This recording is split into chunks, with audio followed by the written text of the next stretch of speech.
চিংড়ি মাছ নিলাম, ধুয়ে নিলাম চিংড়ি মাছগুলো। চিংড়ি মাছ রান্না করব। এখানে টমেটো নিলাম, সাথে টমেটো দিব চিংড়ি মাছের সাথে। এখানে লাউ কেটে নিলাম, লাউর সাথেও টমেটো দিব। মাছ নিলাম, মাছ দিয়ে লাউ দিয়ে রান্না করব। এখানে লাউর খোসা আলু কেটে নিলাম, ভাজি করব। এখন লাউর খোসাটা রান্না বসিয়ে দিব। এই যে সব মশলা দিয়ে দিলাম, দিয়ে রান্নাটা বসিয়ে দিব।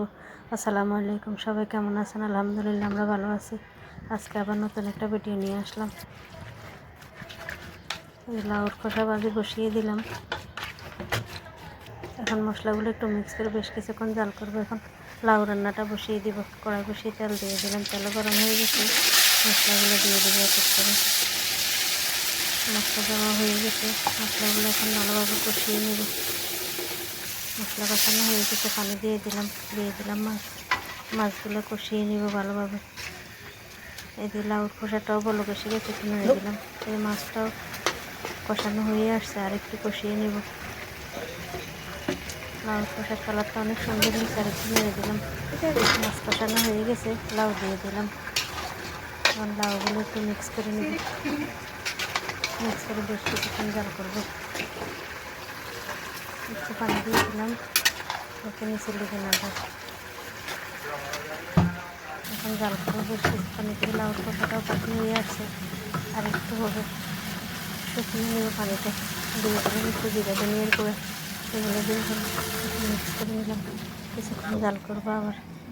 লাউর খোসার ভাজিটা হয়ে গেছে, নামিয়ে দিলাম। এদিকে লাউটাও ভালো কষে গেছে, আবার একটু নেড়ে দেব।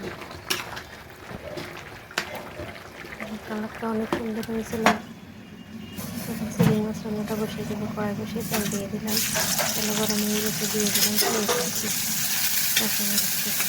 এগুলো এখন একটু ভেজে নেব ভালো করে। এগুলো ভাজা হয়ে গেছে, এখন এক এক করে মশলাগুলো দিয়ে দেবো। একটু জাল জাল করে গুঁড়োটা করবো। মশলা দেওয়া হয়ে গেছে, মশলাগুলো ভালোভাবে কষিয়ে নেব। মশলা কষানো হয়ে গেছে, পানি দিয়ে দেবো। পানি দিয়ে একটু মিক্স করে নিলাম, দিয়ে দিলাম চিংড়ি মাছগুলো। এগুলো দিয়ে একটু মিক্স করে জাল করবো বেশ কিছুক্ষণ। এদিকে লাউটাও কষানো হয়ে আসছে, আর একটু কষাবো। দিয়ে দিলাম টমেটো, দিয়ে দিলাম কাঁচামরিচ, দিয়ে দিলাম একটু জিরা ধনিয়ার গুঁড়ো। এগুলো দিয়ে একটু মিক্স করে এখন বেশ কিছুক্ষণ জাল করবো আবার। এদিকে চিংড়ি মাছটাও ভালো কষে গেছে, একটু নেড়ে দিলাম। লাউটা কষানো হয়ে আসছে, দিয়ে দিলাম পানি। লাউ সিদ্ধ হয়ে গেছে, একটুখানি পানি দিলাম, এখনো পানি বেশি লাগবে না। এদিকে চিংড়ি মাছটাও কষানো হয়ে আসছে, চিংড়ি মাছের কলিজাটা দিয়ে দিলাম, কাঁচামরিচ দিলাম, দিয়ে দিলাম জিরা ধনিয়ার গুঁড়ো, দিয়ে দিলাম টমেটো।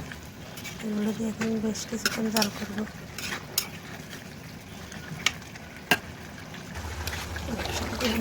এদিকে লাউ রান্নাটা হয়ে আসছে, নামিয়ে নেব। ধনিয়া পাতা দিয়ে দিলাম, ধনিয়া পাতা দিয়ে একটু মিক্স করে নিলাম।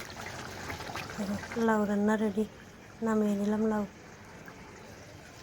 এখন ভাত বসিয়ে দিলাম, মাছটাও কষানো হয়ে আসছে, আর একটু কষাবো। যেহেতু টমেটোটা এখনো সিদ্ধ হয়নি, দিয়ে দিলাম পানি, পানি দিয়ে একটু মিক্স করে নিলাম। এখন জাল করবো পর্যন্ত। চিংড়ি মাছও হয়ে আসছে, ধনিয়া পাতা দিয়ে দিলাম, ধনিয়া পাতা দিয়ে একটু মিক্স করে নেব। এখন কিছুক্ষণ জাল করে নেব। চিংড়ি মাছ রান্নাও রেডি, নামিয়ে নেব। কালারটা অনেক সুন্দর হয়েছে। এই ছিল আজকের রান্না। এখন কাজকর্ম সেরে খাওয়া দাওয়া করবো। আজকে এই পর্যন্তই। সবাই ভালো থাকবেন, সুস্থ থাকবেন। যে যেখান থেকে ভিডিওটা দেখেন, ভালো লাগলে লাইক কমেন্ট করবেন। আল্লাহ হাফিজ, সবাইকে অনেক ধন্যবাদ। আসসালামু আলাইকুম।